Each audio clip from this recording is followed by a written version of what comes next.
After that, we move to the Krusty Krab restaurant where Plankton arrives and starts mocking Mr. Krabs because the restaurant has gone bankrupt. He demands that Mr. Krabs hand over the secret Krabby Patty formula. Surprisingly, Mr. Krabs opens the safe hidden in his belt and gives Plankton the secret recipe, but tells him that the formula is useless without SpongeBob. He looks very sad, leaves the room, and heads into his office. Plankton gets frustrated and walks away, upset. Meanwhile, SpongeBob and Patrick arrive at the lost empire of Atlantis. Before they begin their mission, the wise sage warns them that everything in the empire is designed to distract them from their true goal.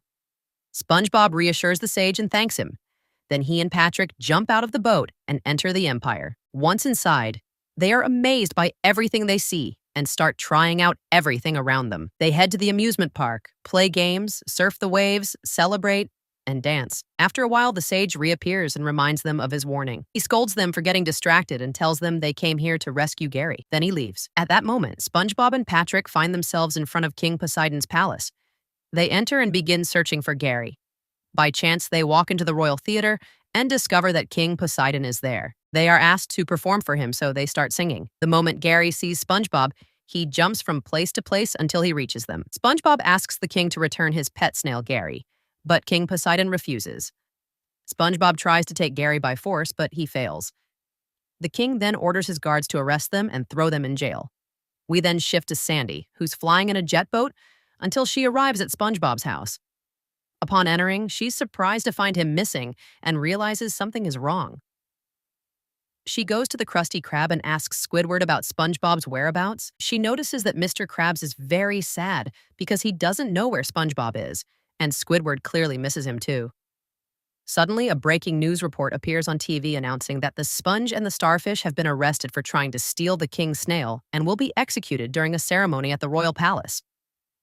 Sandy and Mr. Krabs immediately decide to go save them. Plankton tells them he'll join, and Squidward comes along as well, but only to see the famous musician performing at the event. The four of them hop on the flying boat and speed off at full throttle. Back in prison, SpongeBob and Patrick are locked up together in the same cell. SpongeBob is deeply saddened that he failed to save Gary. Patrick tries to comfort and encourage him.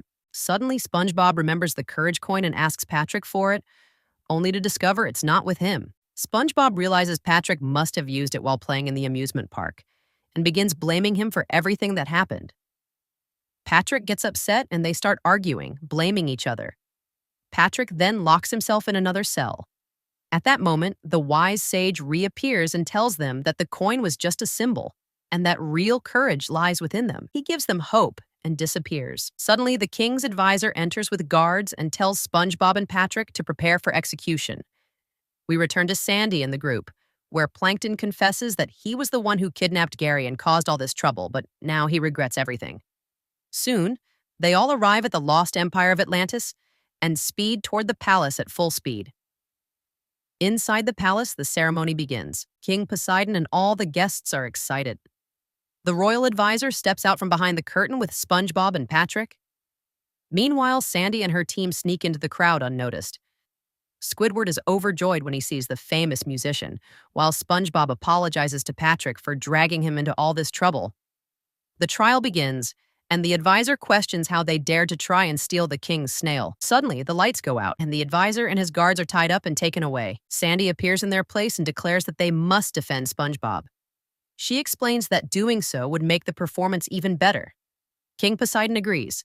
Sandy then begins telling everyone about her memories with SpongeBob.